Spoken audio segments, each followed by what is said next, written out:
Sharing my screen. And we're set. So yeah, we want to talk to you today about a innovative strategy that's both innovative and evidence-based for improving maternal and infant physical and mental health, as well as father's mental health. So we start with a problem we all know too much about, probably, that there are higher rates of adverse pregnancy outcomes, mother mental and physical health, and infant health problems for both low-income and non-white mothers and children. I'm sorry, I'm just working with the slides, getting used to the controls. So just I just summarized some major research out there that there's both disparities, as we know, race and ethnicity. And when we look at stratification by poverty, you see some of the statistics here that neonatal death, preterm birth, and low birth weight can be 2 or 3 times greater among African American and Hispanic populations than the white population. And in terms of poverty, we also see huge difference in the overall population. Maternal postpartum depression is about 15%, but for low-income folks, it's 40%, which is incredible, I think, and would be an epidemic in any other context. So just to summarize here, this little figure indicates that probably racism and discrimination and poverty impact healthcare access and quality, which impacts adverse pregnancy outcomes. And what we're going to focus on is another pathway, which is that racism and discrimination and poverty have a huge impact on mothers and fathers' stress, depression, anxiety, on their mental health. And mental health has impacts on physical health and contributes to adverse pregnancy outcomes. And what we've done in the 20 years that of work in this line, we've been focusing on support, on what some people call social support, but more particularly support for mothers from close family members, from fathers, partners, grandparents, and close friends. And that impact on maternal mental health is where we want to focus. And we call the relationship between these important folks, often it's the father, but not always, who is the primary co-parent. But we call this the co-parenting relationship. And with families, we never use that term. We just talk about team parenting, cooperative or supportive parenting. And we define co-parenting as the ways that parents work together in their roles as parents and not the rest of their relationship, whether that's romantic, financial, legal, other issues, but really how they work together as parents is the key. And there's been considerable research over the years indicating or linking co-parenting support, co-parenting cooperation to children's outcomes in infancy, early childhood, and throughout adolescence. And you can see some of the important domains that co-parenting has been linked with. So our intervention work, our prevention and promotion work has been focused on enhancing co-parenting relationships. And there are 3 main reasons for this. The first is, as this slide says, the co-parenting relationship seems to be the foundation of a parent's sense of worth, security, and competence as a parent. And we all know that being a parent is one of the, for many of us, the most important, but one of, if not the most important, missions in our life, that parents will give up our lives for our children. so critical. And one of the worst insults you can launch at a person is to call them a bad parent, a bad mother, or a bad father. So the co-parent, whether it's the father or another close relative or close friend or partner, is the person who provides that sense of worth as a parent, because they give the person, the parent, feedback. The child doesn't always give positive feedback. The child is crying. The child doesn't always respond as we want. The child could be angry and fussy. So it's the co-parent who is critical to a parent's mental health. And I just want to show a little bit of a couple minutes of video of two couples, two different couples, and how they are interacting together as parents to give you a sense of what we mean by the co-parenting relationship. Now let's take a look at some parents working. And what they might be the things that we have, which is that he was tired. Why did you bring out something for him to eat? Because I would say he's hungry and tired. Of course he's going to eat. What child doesn't eat? Mommy told Daddy, I need to go take a nap. Or say, I need to go take a nap. I think you're hungry. I don't think so. Why did you go and get food when I told you I wouldn't give him a nap? Because he can probably eat first. He's enjoying it, isn't he? Yeah, and you'll enjoy staying up with him when he has his belly ache. I win. Oh, Rubbing his eyes, that's tired. That's snot in the nose. Look at that. He's tired, he's rubbing his eyes. Yeah, What's Mama when he gets sleepy? Daddy turn. Push your bottom lip down when you do it and she'll open her mouth. So you don't have to put it all over her. You don't have to do all that. Just push her lip down, push her bottom lip down. She doesn't even see it and stuff. No, she doesn't. If you just put something on the spoon, there's nothing on there. Now push her bottom lip down. Let me show you. No. Okay. Push her bottom lip down. If she doesn't have her, now she has her mouth open, so you can just do it, but it just doesn't listen. Mommy knows everything. I love my mommy.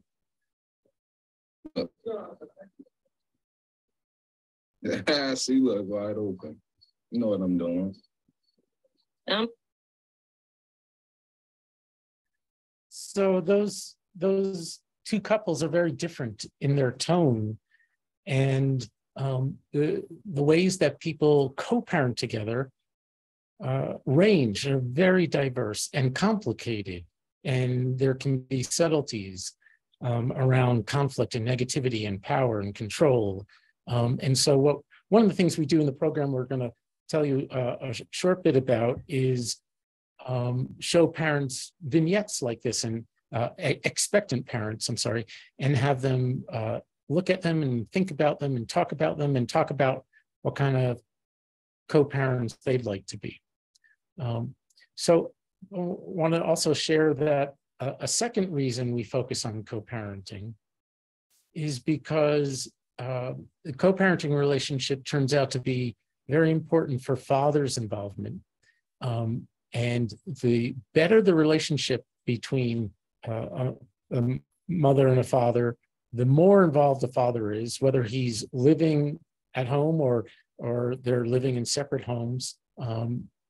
And we also know that the more engaged a father is who doesn't live in the home, the more financial support he tends to provide.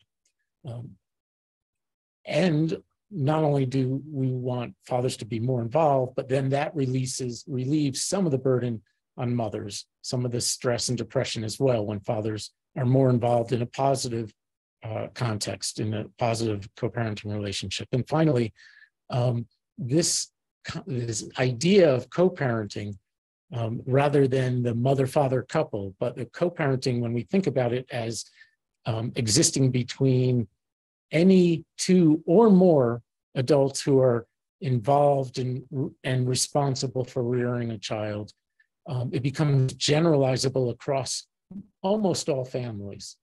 And so that intervention work we've been doing focused on co-parenting is applicable to almost all families. So here's a just brief short logic model following from what I've just been talking about. The program we're going to describe as Family Foundations. It impacts directly co-parenting because it focuses on enhancing how mothers and fathers support, coordinate with each other, how they resolve conflict. It doesn't focus on parenting and how to be a good parent and sensitive parenting and so forth. When it does touch on those things, it always does it in terms of how do you do this together? What are your strengths and weaknesses? What are your partners? And how do you optimize that for your child? So co-parenting, when we're successful in enhancing that relationship, we see lower levels of parent stress, depression, and anxiety, which then naturally influences parenting quality. Parents show more warmth and sensitivity and nurturing. They're less harsh, less reactive, and that obviously leads to better child well-being, better child mental health, better child social emotional adjustment and behavior. And in the past few years, we've also realized that the initial logic model needed to be expanded because the program has been shown to also have impacts on parents' health, mother's health in particular. And we think that's as a result of improvements in mental health and in the co-parenting relationship. And then we've also seen improvements in birth outcomes. So that's our full logic model. The standard version, the original version of Family Foundations was and is a group-based model. It's designed for expectant parents. It's led by a male-female team. And we think having a male-female team is important to the extent possible because that engages fathers when there's a male facilitator. And it consists of 5 prenatal and 4 postnatal skills-based classes. We've originally the program was in person and it still is in person, but now folks have been implementing it online in a group context. So 6 to 8 or 10 couples or co-parent dyads can be present in a group. And the focus really is on working as a team. And we could talk more about this, but essentially we motivate parents by letting them know just how important their teamwork is to their child. And with that, we also give them communication skills and self-regulation skills so they can manage their own feelings when they're in a conflict with their partner, and then hopefully using some of the skills we provide in the program. So there have been 2 randomized trials of this original universal version of Family Foundations. And these trials have taken place in 6 sites and located in hospitals, community hospitals in 4 states. We've been in these trials, we've been implementing the program originally through childbirth education programs. And we've gotten very good feedback from parents. Here's one example to read. And there's many more, and they're also available at our website.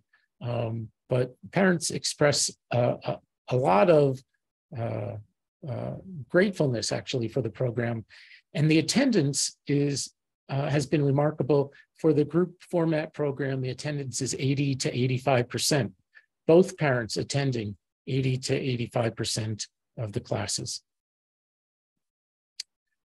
But as researchers and conducting randomized trials, we've also looked in a rigorous way at the outcomes, comparing across the randomized intervention and control groups. And for those randomized to the Family Foundations program, we've seen improvements everywhere we've looked, from 6 months after birth through as long as 10 years after birth. Firstly, in the co-parenting relationship, and then secondly, in parent mental health and depression, anxiety. We see lower levels of PTSD symptoms, lower levels of stress. And as I mentioned, we also see higher levels of mother's health. Weight retention at 12 months is lower.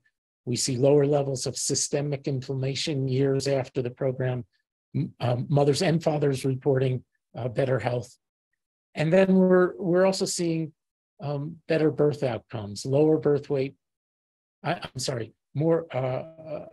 More optimal birth weight. So not lower birth weights, but the outcome is more optimal birth weights, less preterm birth, and shorter hospital stay durations overall for mothers and infants. And as a result of all this, we've also seen improvements in parenting quality, in warmth, harsh and reactive parenting, and also in aggressive parenting and physical parenting. We haven't looked at child maltreatment as a category, but we've seen reductions in physically aggressive parenting. And then children's outcomes, again, from 6 months out through 10 years, run the range from early self-regulation, self-soothing, better sleep. In toddlerhood, we see better social competence. And then in school-age children, by teacher report, we see lower levels of emotional problems, lower levels of disruptive behavior, and better school adjustment. So, I mean, we could go through lots and lots of outcomes, and they're more particular by wave and so forth. But I think that's, I just wanted to give you that impression that the outcomes are examined rigorously and are robust across time and across the research trials we've conducted. And since we've conducted the trials, folks have been implementing the program through a variety of means. Healthcare providers have approached us and asked for training, community organizations, Healthy Start, faith groups, and we had a 5-year contract with the Department of Defense in which we've trained hundreds of their family service workers. So a real range of ways that the program can be implemented. It's a series of classes, so it doesn't require, and we'll talk a little later about the training, but it doesn't require high levels of any specialized credentials. It doesn't require certain kinds of population. It's a very flexibly implemented program, I would say. It's manualized. The 9 classes are very well precisely described, and group leaders learn how to do that. So that part is not very flexible, but the implementation, where it's implemented and who's recruited, is flexible. As a result of the research, we've gotten very good reviews for the program from independent rating registries of evidence-based programs. For example, Blueprints for Healthy Development, it's one of only 19 programs that have been evaluated as a model program, and only one of a handful that are appropriate for early family development in early childhood. The Association of Maternal and Child Health Programs gave the program an award and calls it a best practice on Innovation Station. So there's good independent reviews of the research certifying the outcomes and effects for families.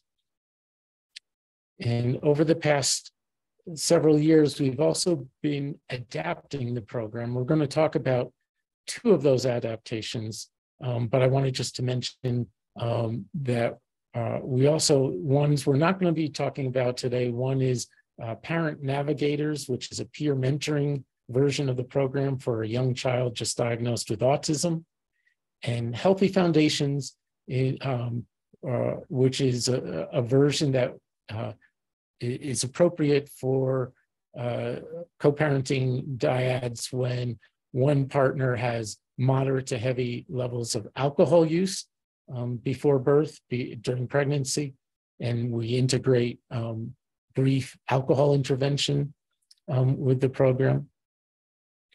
But we'll be talking about the home visiting version and the teen version in a couple of minutes. Here's our partners for some of the adaptations in the United States and then internationally.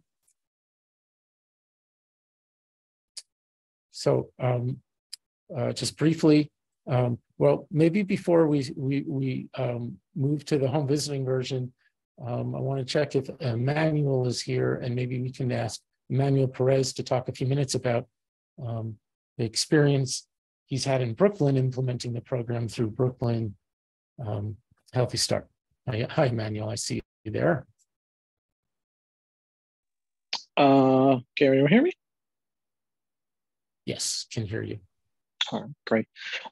So thank you everyone for having me. Like I said, my name is Emmanuel Perez. I am the father of program coordinator and also family foundation instructor here at Healthy Start Brooklyn, located in Brooklyn, New York.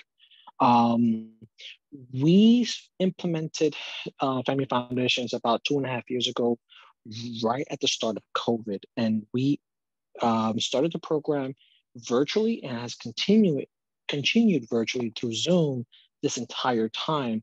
At the time that we started implementing it, we were a little unsure, like everyone else, when it came to programming online and virtual, but it has taken a life on its own and it has been fairly successful for us in that same modality. And we've been continuing, we've had conversations about doing it in person, but we have not yet implemented that as of yet. You know, on a personal level, because I teach a lot of my family foundation courses from home, a lot of my family members, including my wife, hears a lot of the concepts and uses it whenever we have our own personal hardships. So it is somewhat of a reminder every time that I go through life. Family foundation is a unique class because in the classifications of parenting classes, most parents are, when they sign up for a parenting class, they want to hear milestones. They want to hear developmental milestones. They want to hear, how do I deal with this? How do I deal with that? Family Foundations takes a different approach and helps prepare the couples for what they need to do whenever they are having hardships amongst their team, themselves as a team, to best deal with these issues.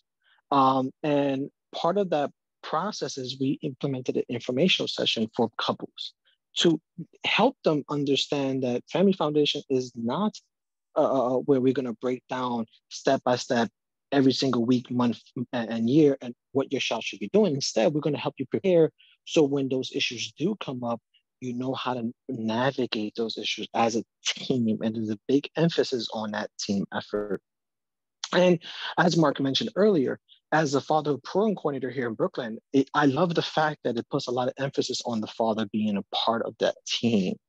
And the fact that the male instructor within that class is encouraging the fathers and encouraging the males to speak up, to share, and to get an opportunity to share their experiences, thoughts, and desires or hesitations.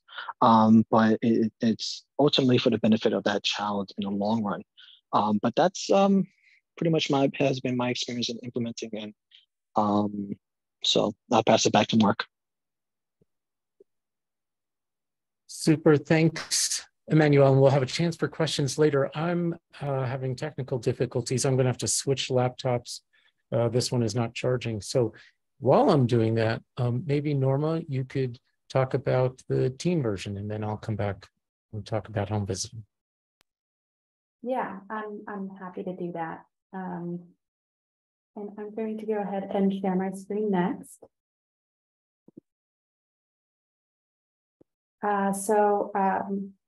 Hopefully everybody can see my screen. Nishka, please let me know if for any reason you can't see my main screen. Just leave me a comment and I'll try to keep an eye on that. Sounds good. Thank you. We can see it. Okay, so I'm going to talk a little bit about one of the adaptations, and I'll briefly share even how I went about the adaptation process to give you a sense of if that is something that is of interest as well. So I am representing the Strong Teen Parenting Foundation's version of this curriculum.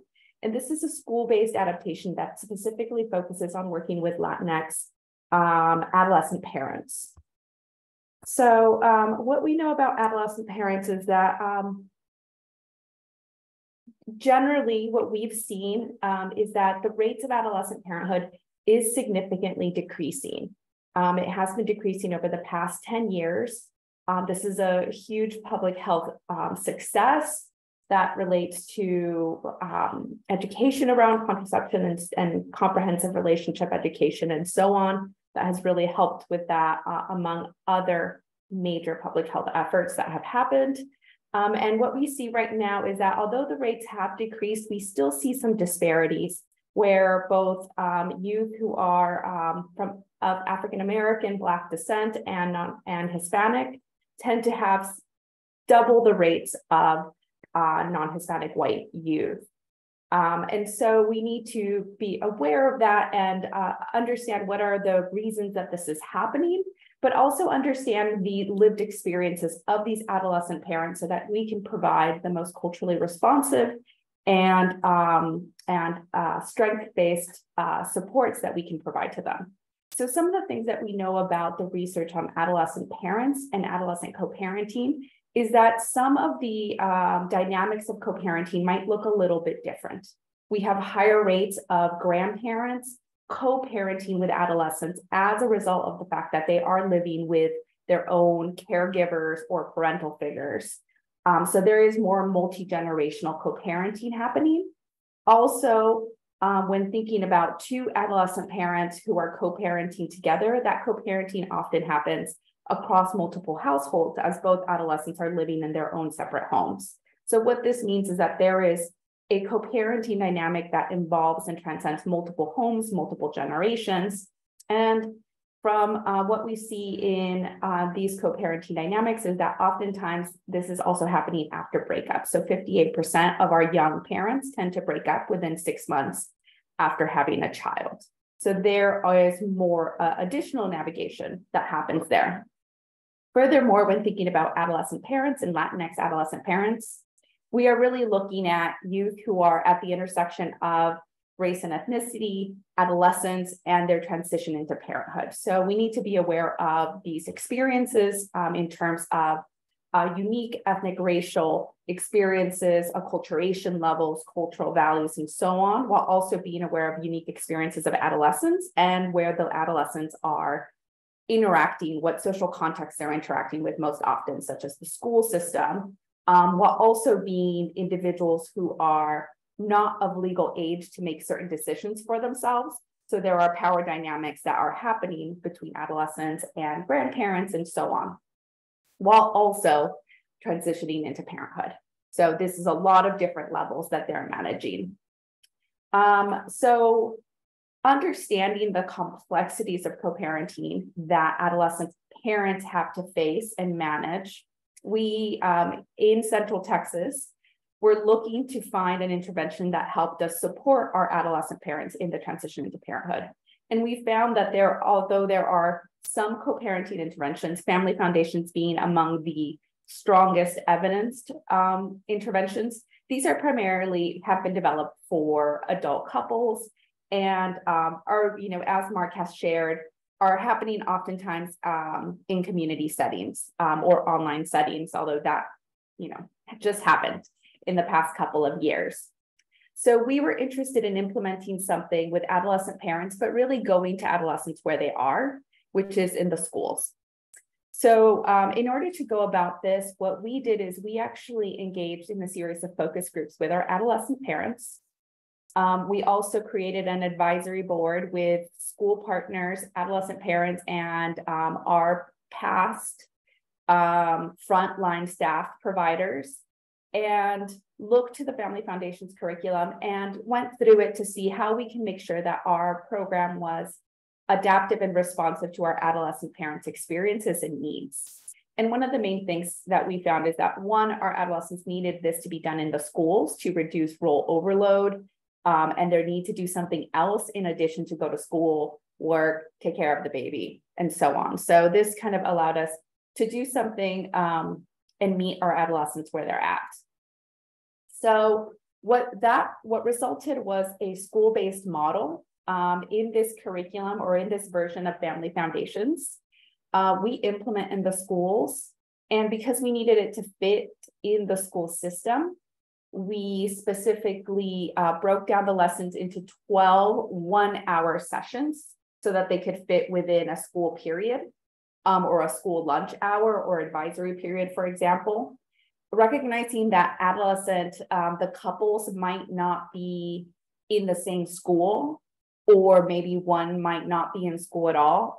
Couples are not required to participate in our program. So any adolescent parent, a mother, a father, can come as they are. And in fact, we even invite them to encourage a co-parenting support member, whether that's a friend or a sibling, to join if they would like to have someone provide some support. Adolescents can join our program whether they're already parenting or pregnant. So we adapt our exercises and activities so that multiple people at different stages in the transition into parenthood can participate. And what we do, similar to Family Foundations, is that we have 2 facilitators participating in the program, or overseeing the program. One of them is a trained staff member that is supervised by our team, but also we have an intern, so a college intern who helps implement the program. And that way we have a near peer or alumni model where youth who are closer to the adolescent's age, or actually maybe have just completed the program themselves, can be a co-facilitator to provide that additional mentorship experience. Some additional adaptations that we did, again, to reflect our youth's experiences, goals, and values. We increased our content to be more interactive and youth focused. So we really engage our students in having youth focused conversations so that they can share their hopes, they can share their cultural values, norms, and so on. So they are actually really the experts sharing with one another as we facilitate these conversations. And again, our topics are also adapted to reflect our adolescents' multiple experiences with multi-generational and non-residential co-parenting. So we have that throughout in our videos, in our examples, in our role playing, and so on. So what that leads for us is basically a 5-step framework for the curriculum, where the first lesson is really just introducing the concept of co-parenting, although we call it team parenting, because we recognize that there's often more than just 2 people helping raise the child. Lessons 2 through 3 are really setting up the value of self-care and relationship care, to really highlight why that is important. Lessons 4 through 5, we start to provide foundational knowledge on child development, temperament, attachment, and understanding that people come from different places, so that there is a sense of just understanding, kind of perspective taking, and so on. Lessons 6 through 9 are highly focused on skill building related to communication, conflict management, problem solving, division of labor, and so on. And then lessons 10 through 12 are really focusing on complex situations. And throughout this, like I said, we acknowledge diverse family structures and cultural variations and experiences. And so that's the big framework of this curriculum. Here's just an overview if you're interested for each lesson, what we talk about. And I've mentioned some of it already. So the introduction of what is team parenting, and really understanding that parenting teams come in all shapes and sizes. Lesson 2 really is focused on highlighting the importance of self-care, relationship care, co-parenting, team care, so that you have a cohesive team that can work together. And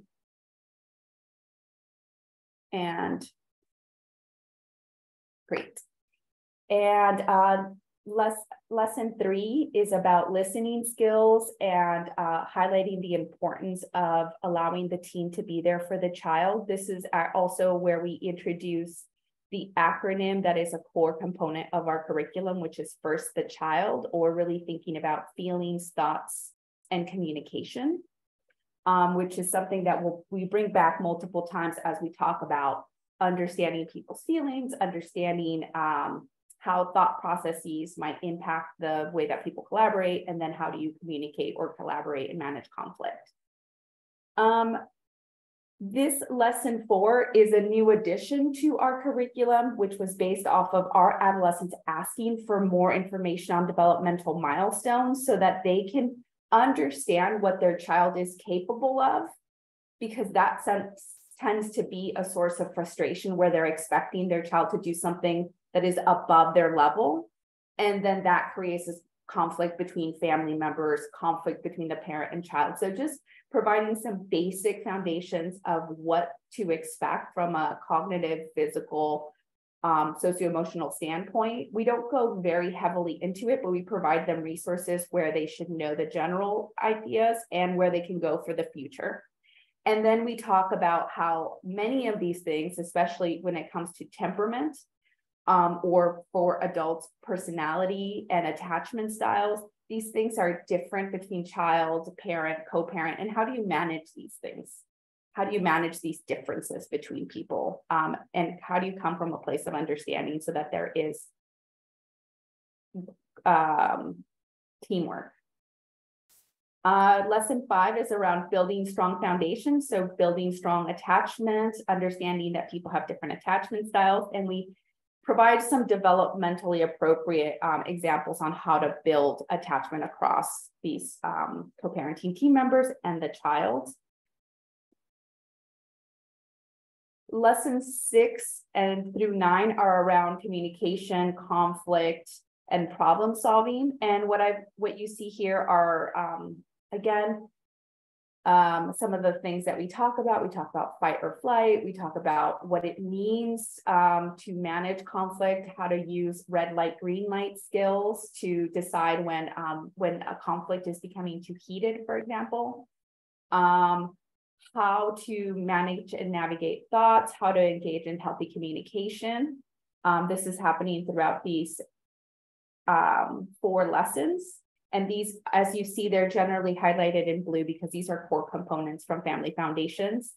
And lesson 10, we talk a bit about your parents' roles as teachers, and really thinking about different ways that parents can be teachers, either through setting routines, through role modeling, through discipline, through sleep. All of these are helping manage, allowing a child to help develop self-regulation skills that are helping with youth's development. We provide some information on positive discipline across development, and then managing different discipline styles across co-parenting team members. So again, this might be a place where people have different ideas about how this is managed, and that could lead to conflict. And so we provide a space to talk about this because we know this is a little bit of a more complex conversation. Lesson 11 is focused on co-parenting when you have multiple partners. So after a breakup happens. And again, this is reflective of our adolescents' experiences because they tend to manage co-parenting after breakup. So we talk about what happens after a relationship ends, methods to continue to collaborate, and then also we introduce the idea of what does it mean to introduce a new partner and then still manage, that co-parenting relationship. And then our last lesson is around grandparents and how to manage co-parenting with grandparents with this multi-generational structure. So establishing boundaries, working with them in a respectful way, especially around allowing other members to be a part of the team. So these are the topics that we discuss, and again, as I said, the items in red tend to be things that we've adapted to really reflect our adolescence experiences above and beyond Family Foundation's excellent curriculum. So we have recently finished a randomized trial of this curriculum. This is something that we're still analyzing, but what we've found is when comparing our adolescent parents to those who didn't receive the curriculum, we see an increase in co-parenting communication across our participants and an increase in healthy relationship attitudes across all of our participants. But most importantly, when we look at our adolescent parents who have ended a relationship with the other parents, those adolescents who are in highest need, they're showing the strongest impacts for us. We've seen that they at post-test are showing increases in co-parenting communication frequency, decreases in conflict frequency, decreases in unhealthy conflict resolution styles. And 3 months after our program has ended, we've seen the decreases in depressive symptoms, parenting stress, and increases in parenting satisfaction. So these are just some of our preliminary results that we've been finding and we're continuing to analyze. Just thinking about what our participants are saying. So not only are we seeing positive results, but in general, all of our lessons using a 1 to 4 point scale, with 4 being highly satisfied, all of our lessons are scoring above a 3.7, showing that our students are really satisfied with our lessons. And their favorite lessons are lesson 1, this idea of introducing who is part of your team, as well as lessons that should be 11 and 12, which is other partners and the grandparents. Those are their favorite lessons because they feel like they are very real to them. And some of the feedback that we hear are quoted below. Students feel that we explain it well. They love the hands-on scenarios, the honest scenarios. I love the final quote there. They've really helped me understand and be patient with my daughter. There's a similar quote from a father who says, they really helped me understand my daughter and my partner. So just understanding where people are and understanding that people have different styles, different attachment, different experiences that they come to. This parenting, co-parenting experience is really helpful in building a strong foundation for the family. With regards to what this takes from our standpoint and from Family Foundation standpoint, usually for us, we tend to spend a 1.5 to 3 days of training on the curriculum.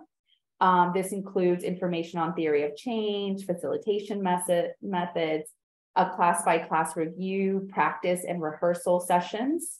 And the resources that are available for this curriculum are, we provide and we have fully developed curriculum manuals, video vignettes, and access to all the media clips that are used for each of the lessons, parent workbooks for the parents or adolescent parents to use to practice or just to bring information home. We also provide additional program management resources such as example recruitment materials, observer fidelity charts or fidelity forms, pre and post test participation questionnaires as well. And also we can provide resources with regards to grant writing and describing the program and help with the implementation should that be needed. So these are some of the things that we can provide, and I can speak to it as someone who had this resource about 5 to 6 years ago when we first started the adaptation. Mark was incredibly helpful with all of these things, provided all of this, and was an excellent partner in helping us launch our version off the ground. So with that, I'll end unless Mark has additional slides that he'd like to share. Yeah, because of the technical difficulties, let me just talk about the home visiting version briefly. Sure. Do you want to share your slides? Yeah. So okay. I think Nishka is going to give me that capacity. But I just want to clarify, in case it wasn't clear because of this mix-up. Nishka, I'm not able to share my screen right now, so I think I need that capacity back. There we go. Thank you. I just wanted to clarify that the training and resources that Norma was just describing applies to all of the programs. So, Norma adapted the program for teens, and now that's available. But the original program, the home visiting program, and the others that I described are also available. And so the training and resources available apply to all of those.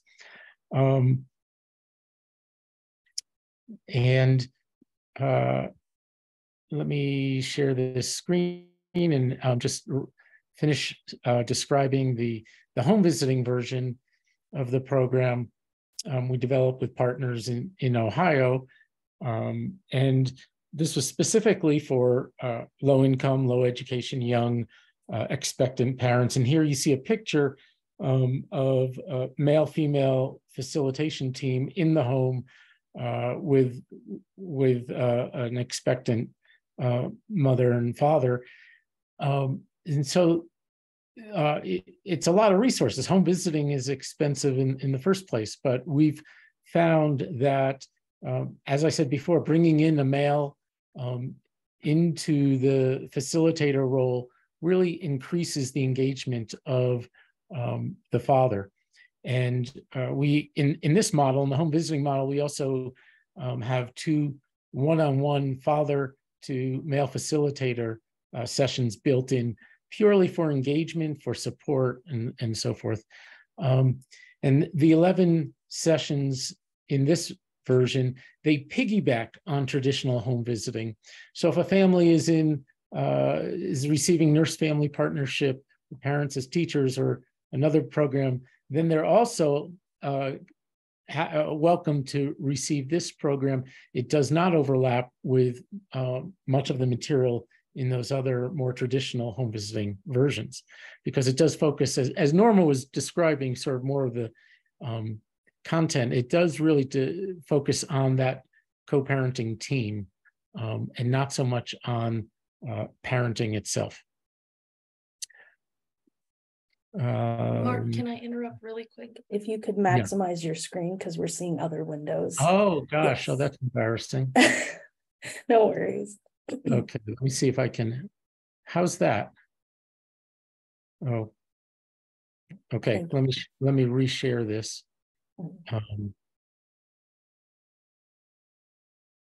Thanks for interrupting me. Of course. Perfect. And let me get back down to the home visiting portion. Oh, here we go. So we've conducted 2 evaluations of the home visiting approach. In the first one, 44% of families completed all 11 sessions. We know that home visiting is challenging for families to, to participate in fully. 44% for all 11 sessions is still, well, I think that's okay, because other families attended a majority of sessions as well. Some families, of course, never, even though they enrolled, they never actually started the program. But in our second evaluation, as you can see, 80% who enrolled completed all the sessions. So just fantastic participation. And I think it speaks to their, not just their enjoyment of the program, but their sense that it really meets their needs. And in our outcome evaluation on this project, parents reported, parents who attended 2/3 of sessions or more, in general, reported, compared to parents who are in the randomized control condition, they reported better mental health, so lower depression, lower levels of PTSD symptoms, lower parenting stress, and also improvements in aggression and violence between the expectant parents. So less physical assault received, although that didn't rise to statistically significant level. But mothers also reported less verbal aggression received. And then when we observe, we in all of these studies, we both ask parents, we administer questionnaires for their perceptions and ratings. We also videotape family interactions and then code those later. And so in those family interactions in the home visiting version, we also saw for both mothers and fathers lower levels of negativity and harshness in the interaction, and more warmth, engagement, and sensitivity as well. And here are a couple of comments from some of the families who went through the home visiting version. So with that, now I think we're ready, as Norma was intended to lead us to until we change the order a little bit at the end, to take questions. I want to remind you that Emmanuel Perez is president and can also talk to his experience implementing this in Healthy Start in Brooklyn, and just mention that really what triggered us to say, oh, we should share family foundations with folks in this network was the HRSA Healthy Start Enhanced grant opportunity came up, and so family foundations would be an appropriate fit if folks were interested in that, and that got us to thinking that we should share information about family foundations more widely. But we're happy to talk about any part of the programs, the development, the experience, and evaluation. Thank you so much, Mark. Yeah, and as Mark said, if you want to take yourself off mute at this time to ask any questions. But thank you to all three of you. I think this was really informative. And it's nice to see, because I know even here at City Match, we have been talking about, father involvement, and we've seen a lot of abstracts with our upcoming conference coming up, as well as co-parenting. And I think it's great to see a program that, is doing the work. And I think this is great. So.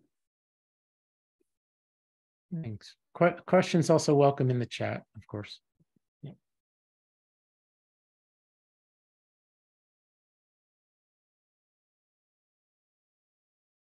I see a hand raised.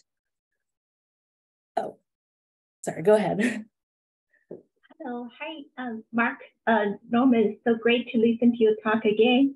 I saw you have a contact in China, leader in China. So what's your thoughts about opportunity for Asian Americans in the US? As Norma described, she approached us and had an idea for adapting the program. And we've been collaborating, although Norma's certainly just taking the lead on this. And this is the way we work often, is that somebody has an idea that they want to adapt the program, translate the program, and so forth. And we're happy to support you, to work with you, to look for funding, and so forth.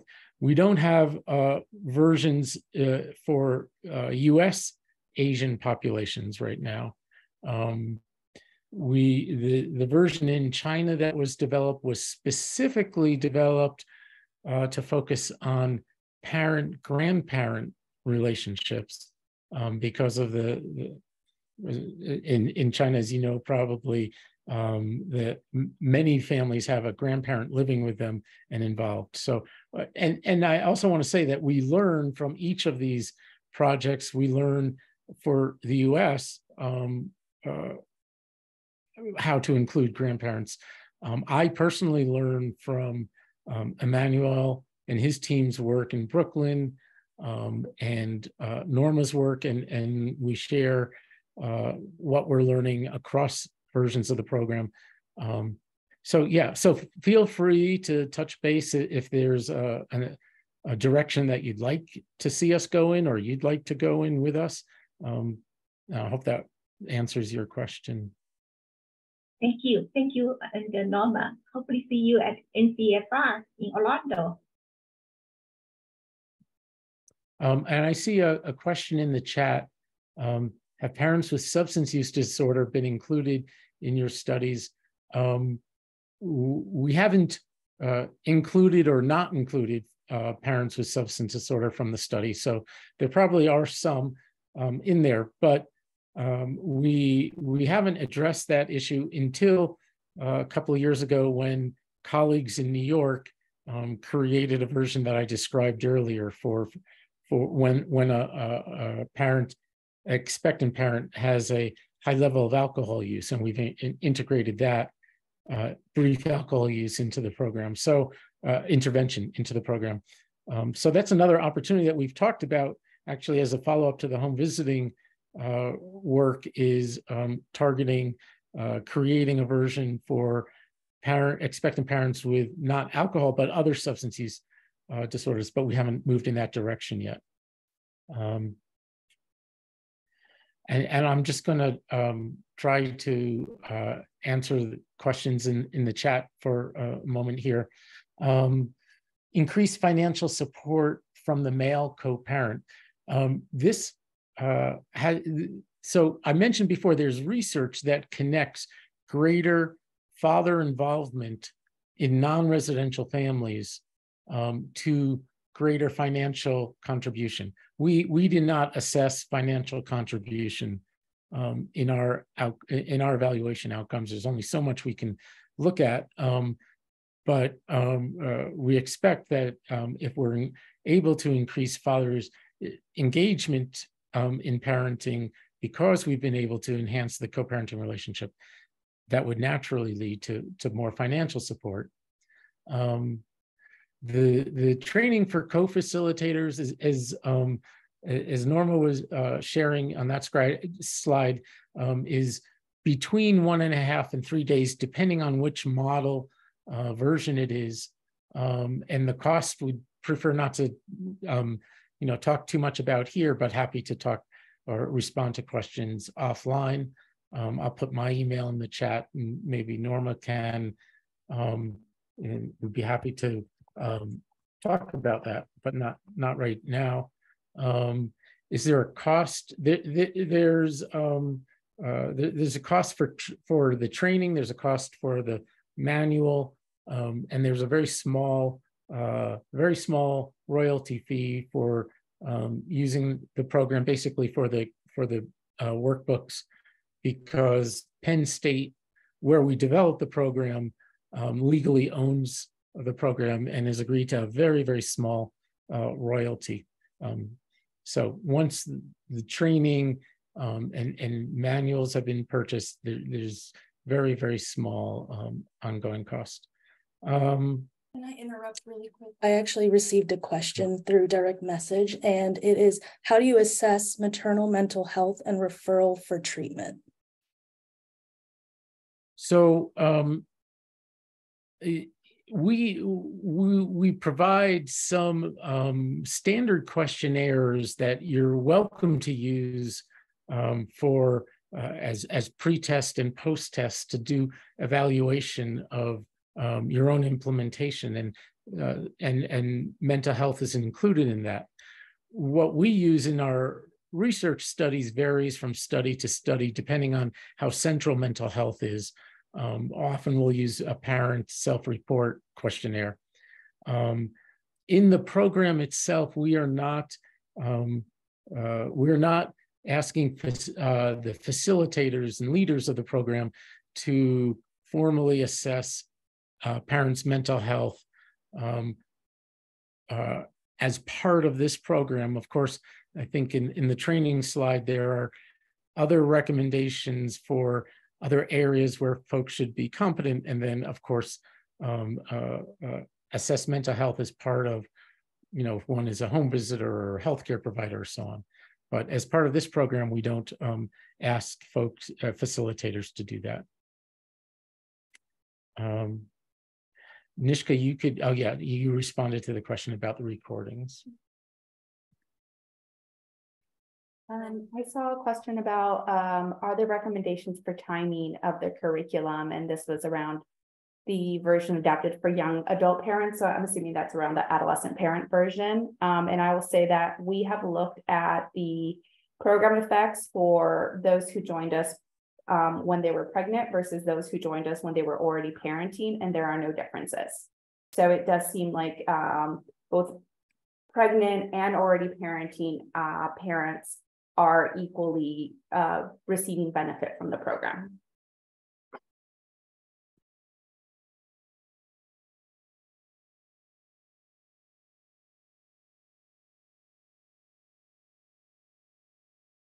Questions? And if you have any, please feel free to take yourself off of mute.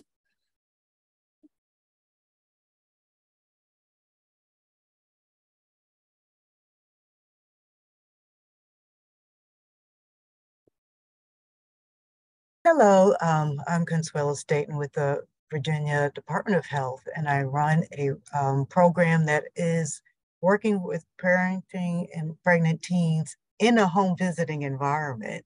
So is there a way to kind of blend the two programs that you mentioned to work in that capacity? That's my one question. And then the second one is, how did you get the school systems to work with you in this program, you know, for the teens? Because sometimes, you know, that timing and they have their standard what is it, the educational requirements that they might need that time to do that type of training. Yeah, those are both great questions. So to the first question, I'll actually say that when I first learned about the program, I read an article by Amy Lewin and Mark Feinberg that was describing a program for young parents, school-age parents, and that was actually a home visiting version. It was more closely aligned to the Family Foundations in the sense that the first 2 to 3 lessons were group lessons, and then the last 4 to 5 lessons were home visiting lessons post childbirth. And that version is also available. Amy is a wonderful person to collaborate with as well. And I think there's definitely some content that has changed since I've done the adaptation. So I think that it's easy to kind of merge those two in a way, but there's definitely material that out there where we've already done that. So it's not unheard of at all. And then with regards to your second question around, you know, how did we get the schools to be willing to collaborate with us? I would say that, you know, we definitely approached different school districts that had either a childcare center or a parenting class first. They were the ones who were most interested in the program originally, because it allowed us to come in and provide lessons that they were already required to provide themselves. And it provided, you know, a little bit of respite for the parenting teachers where they knew that we would provide this curriculum. But since then, we've actually been approached by multiple school districts within our area. It kind of just works that once one school district knows that they have this resource, then other school districts want that. And what we see is that our students really like the curriculum. They find that our groups provide a safe space for the youth. And because of that, it also, what we're seeing is that it's also leading to an increasing sense of school belonging. So there's a higher likelihood that they stay in school, and a higher likelihood that they actually return to school after they've given birth. And I usually have a picture in my PowerPoint slide, but oftentimes if a student gives birth in the middle of the semester, for example, we're able to live stream our lessons if a parent wants to, and oftentimes they do. They like to show photos of the baby, show us the baby while joining the group and continuing this network of support that they've developed that is not often there in the school system. So we provide this safe space for our school-age parents in the school, which you know, we're looking at now, looking at how that's leading to school-related outcomes. But also with the feedback from our school partners, They suggested that we also look at the teaching standards for the state and look to see how our curriculum aligns. And so we did that with Texas. We actually have a cheat sheet where we look at the education standards, and then we highlight how each lesson ties into different school standards. And so in that way, we're also able to show that to our school partners and highlight how we provide information on developmental milestones, on these various things that then allow us to tell our, show to our school principals and so on. And we've actually worked with certain schools where our students get credit recovery by attending our program, because that way they can say that they're doing lessons that are aligning with school related standards. So it allows them to make up absences and so on. So it's allowing our students, again, a venue for them to continue to stay in school. Yeah, great question. And super answer, Norma. And I want to just tag on quickly that in the original adult version that we do in classes, we also found that if a mother went into labor early or was on bed rest, the father would still come to the remaining prenatal classes often because he wanted to be part of that and then take home the material for the mom. And I also second what you said, Norma. I think we've tested in trials enough versions now in in-person group format, in home visiting format, in school, online via Zoom, and we found the benefits in each of them that I'm comfortable, from a research or evidence-based kind of framework, saying, yes, the material, even though Norma's adaptation is delivered in the school, I'd be comfortable and say, yes, I think it would be powerful and effective in a home visiting version as well. It would probably take a little bit of work that Norma would be involved in it to, reword and remanage some of the exercises. But, we like to provide that flexibility with the understanding that our basis is an evidence-based approach. Anyway, thanks. So I see another question that is related to materials in Spanish. And I will say, at least with regards to the adolescent curriculum, we have translated it in Spanish. And in fact, for me, because we serve in Central Texas, primarily Latinx youth and so on, we recognize that language equity is an important thing. So one thing that we do with regards to our facilitators is we require at least one of our facilitators in every campus to be bilingual so that we can provide translational services on the spot. Oftentimes, we only have one adolescent or two of 15 who might be a Spanish speaker, and we actually do assessments at the very beginning to just know what is their level of English language fluency. Just a very quick question, like, how comfortable are you in English, to see if it's appropriate for them to stay in our classes versus another version. But we do have all of our slides and everything, both in English and in Spanish, in every single lesson, because we recognize even if someone feels comfortable in English, it's still sometimes better to see it in Spanish or have that additional resource. But we also do have the curriculum translated in Spanish and all of our slides fully translated in Spanish. What we haven't done is fully been able to identify videos that are fully in Spanish, but what we do is we have Spanish translations at the bottom for some of those videos. So that's actually a wish list for me, is to develop Spanish language video, like media around this, but we do have the curriculum translated. It's not copy edited in the sense that it's not like pretty in the manual format. It's just like a Word document, but we do have it.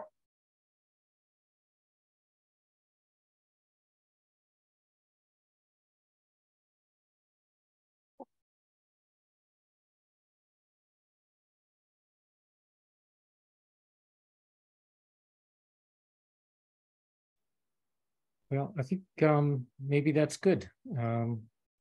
I think these are some really great questions. I appreciate City